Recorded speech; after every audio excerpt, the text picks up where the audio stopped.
I had to give my thanks. All right, we stopped on chapter 12.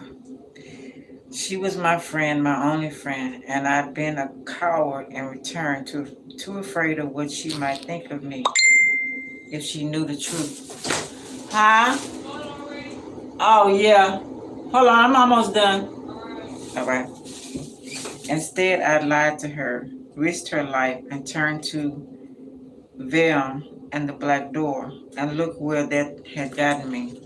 I'll tell you, I promise, if I survive the week.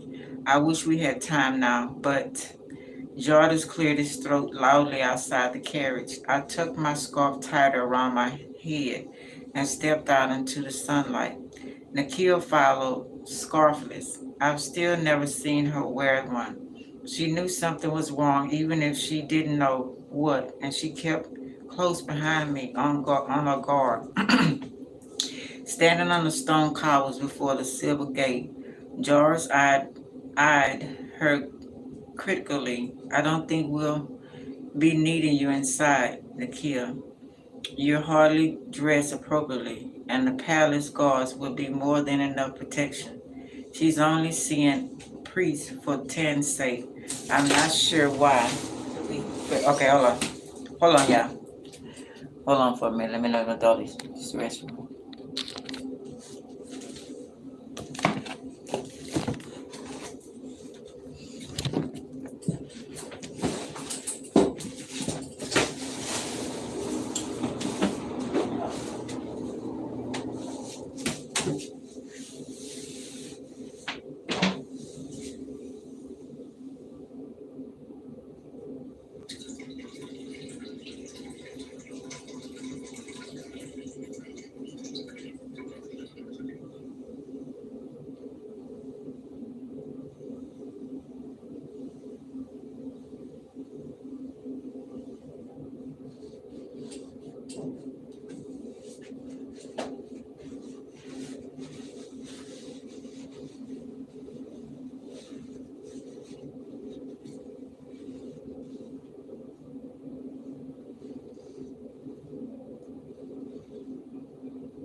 I'm back, y'all. Sorry about that. Okay. She said, "But sir," Nakia started. Wait by the carriage." His tone left no room for argument. He swept toward the gate, which a pair of armed guards dressed in ceremonial silver-plated armor opened for him. With a backward look at Nakia, I followed. She grinned after me. Each step up the cobbler path felt like I was indeed walking into an ambush or toward my execution. I barely noticed the meticulous room garden around me and the perfect canals that tricked through them. All I could see was the towering white crescent spears and the black dome of the temple, as alternately sharp and round, bright and dark, as the moon itself, Heshua herself, as light of color set apart from the rest of the palace. Colors were Ranta's domain, since the king was her ceremonial husband and steward. Rainbow hues were in about abundance at the palace, not only in the form of bright mosaics and paints I could see from here, but also a wrought of flowers. Despite those signs of the earth goddess and the many sculptures of her wearing dresses made of water or blossoms, her husband had never even seen her, though both she and their marriage were real. I had admitted her parents' respect protectiveness as a child, admired her parents. Tan and Heshua had taken every precaution for their daughter, recruiting their most devoted and violent mortal servant, crowning him the first king of Epa, and binding Ranta to him and the rest of his line in marriage. But now I wondered if the young Rantad had an say in the matter. The queen consort certainly hadn't, never mind that her husband was also married to a goddess. She'd apparently been executed for dallying with Helen. From what I could tell, marriage didn't favor women. Joris and I reached the wide steps of the temple together, which altered in black and white marble up to the imposing front doors. After touching between his eyes in respect to Hershua, he stared up without hesitation. My heart tried to leap into my throat, blood thundered in my ears, and I suddenly felt hot, dizzy. Maybe I would faint and not have to do this. No such luck. I only succeeded in standing there, staring like an idiot, until Jarvis hissed at me impatiently to follow. All I could do was squeeze fistful of my skirt and start up after him. How had my mother managed this? She had been at court many times than I could count, which meant she must have gained approval from the clergy. But she'd undoubtedly been the exact type of person they wouldn't have allowed in, who they would have arrested and imprisoned, oppressed into their service, or executed. As a soul walker and courtesan, how had she stayed hidden, survived for so long? Perhaps if she hadn't kept so many secrets from me. As fast as a wave of anger swept through me, shame followed. My mother would have expected more from me, to be able to work through the situation on my own. She'd given me the tools to do so. I told myself. And every step that brought me closer to doom. Jordis was at the temple doors now, nodding to the guards and pointing back at me. No matter how I ranked my brain, I couldn't think of anything that would save me. But there was something else who might. Something. The exact creature my mother had never wanted me to turn to, whom I just swore off after making that mistake one too many times already. And yet perhaps he was the only one who could help me now. Venom, Vhyn. I thought, if you are in there, of course you are in there. I'm in trouble, in case you hadn't noticed. No response. I reached the high arched doorways carved with the phase of the moon, where Jarvis had already vanished into the cool dimness. The guards nodded at me, gesturing for me to enter. When I did, I could barely make out the canorous interior, constructed in black and white stone, both because my eyes were still adjusting from the bright light outside and because my focus was entirely elsewhere. They're going to imprison me, maybe put me to death, if they find out what I am. Jordan stopped at a short podium near the front of the entry hall to talk to low tones with a young white-robed priest. The sight of a man sparked fear through me, made my breath come short, my steps shattered to a halt. The intense sufficing, the air felt suffocating when it would have otherwise been pleasant. Would they be able to tell I was a soul walker immediately? Would they denounce me on the spot? Venom, I'm scared. I thought you didn't want me to fear anything else. The least you can do is make yourself useful. take my fear away. And it is indeed priest Erga, Agrir. She'll be seen today. Is it not? Something in Jar's tone told me whomever I was supposed to see was important. The priest nodded. He was expecting her right this way. Not him. I almost grasped in relief at the voice in my head, and then nearly trapped when I was foot flush, warm and tugging, switching underneath me to my right. Move, Kamar, this way. I didn't mind his boldness so much now, without even thinking about how odd I must look. I turned and stumbled away from the panel, from Jardis and the priest, toward a series of doors puncturing the right wall of Temple Wing. My eyes downcast, I dotted a line of pale columns in my perpetual vision. The white and black checkered tiles passed in a blur beneath the flicker of my slippery toes. Kamar, Jar's called, surprised. That's not the way. But it was Venom's way, a last resort, and my feet twisted one or two more times until I nearly flicked up against one of the heavy wooden doors. Before I could debate to knock or just barge right in, it opened. I found myself facing a priestess, her night dark face lined with about as many years as Jarder's, making her somewhere shy of 50. Her white hood was dorn, but I could see the beginning of black beards streaked with silver. She was taller than me, her cheekbones sharp in her face, her eyes wide in a brief flash as they met mine. George strode up behind me, the young priest trailing. Kamara, what are you doing? He hissed, clearly embarrassed.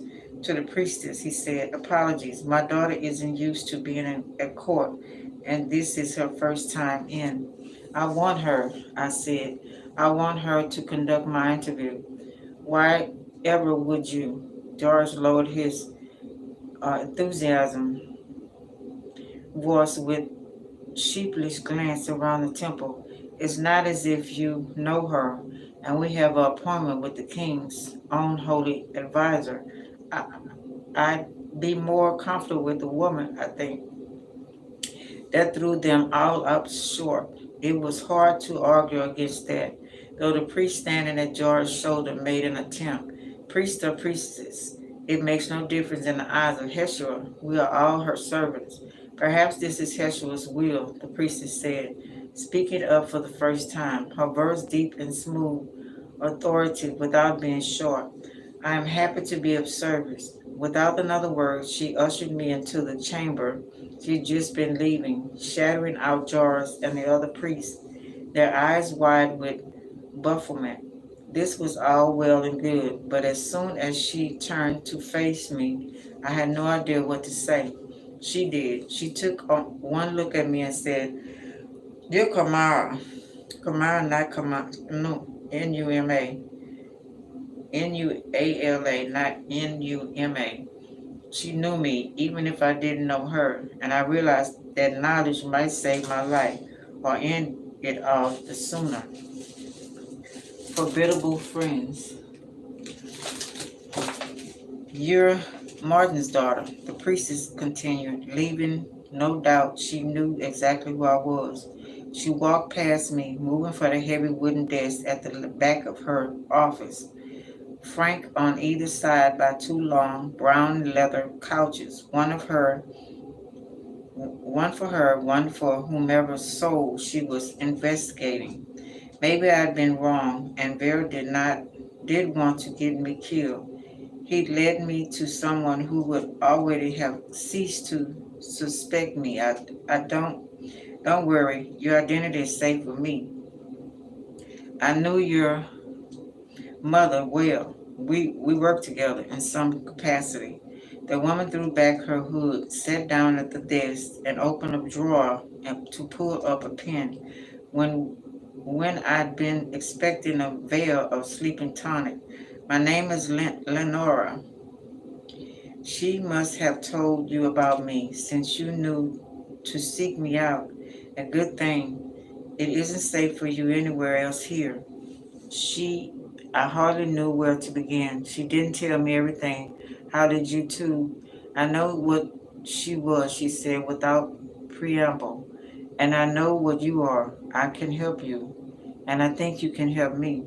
Throughout all these jaw dropping pronouncements, she dipped her pen in ink and began busily writing on a crisp sheet of parchment. She knew what I was. There would be no trial, no imprisonment, no death sentence. And yet my relief was short lived. Because if this woman knew of my mother and me through the Twilight Guard, and I would think of no other explanation that made sense, then there was no way I could help her in return. My mother wasn't only a courteous and pleasant artist, I said hesitantly, testing the waters, or even only what it is that we are. I still wasn't comfortable saying Soul Walker out loud. My mother had warned me of the danger for so long. Lena looked up and met my eyes. Her gaze was warm, heavy, understanding. I know. And she wasn't only a member of the Twilight Guard either. She was something else on the top of all that. And I didn't only mean an amazing woman, which she was as well. Something else. I stumbled. What else? There are hidden forces at work other than the Twilight Guard. One in particular that works in opposition to them. She went back to writing. I couldn't help but ask who. Lena didn't look up at me this time, but her words were just as curious. Now isn't the best moment. I didn't know if she meant we didn't have time for discussion, or that she was worried we might be overheard, or that she wasn't sure she could trust me yet. In any case, I was desperate to know more, even to risk another question. At least tell me if my mother was part of this while pretending to be a member of the Twilight Guard.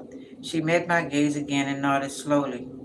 I want to help, I said immediately. She arched an eyebrow. You don't even know what it is to do, other than this. She tossed a glance around the room. If you're against the Twilighters, that's good enough for me. They killed my mother, or at least she told me they were responsible for whatever might happen to her, and I believed her. Leon nodded, surprising me, and I believed the same. She put a few finishing strokes on the parchment before her. Here, take this and return to me in several days' time. What is it? You were here to get approval for court. Were you not? You're making your debate. Yes, but this is your approval according to this. You like Heshua's rare gift, and you have only the best intentions for the kingdom. Only one of those is true, but no one has to know that. Am I correct? I nodded. Good. I fulfilled the same service to Mara 20 years ago. So that was how my mother had thrived at court, even as Soul Walker. She had help. Do you have a reason to come to see a priestess a second time? Lenora asked. I can get I can't get to the palace at least, I said, after considering for a second. I'm being fitted by the royal tailor in 2 days. I can say I'm considering Hashua's service, theology, of course, since I lack the ability to become a priestess, or so the sheet of paper says.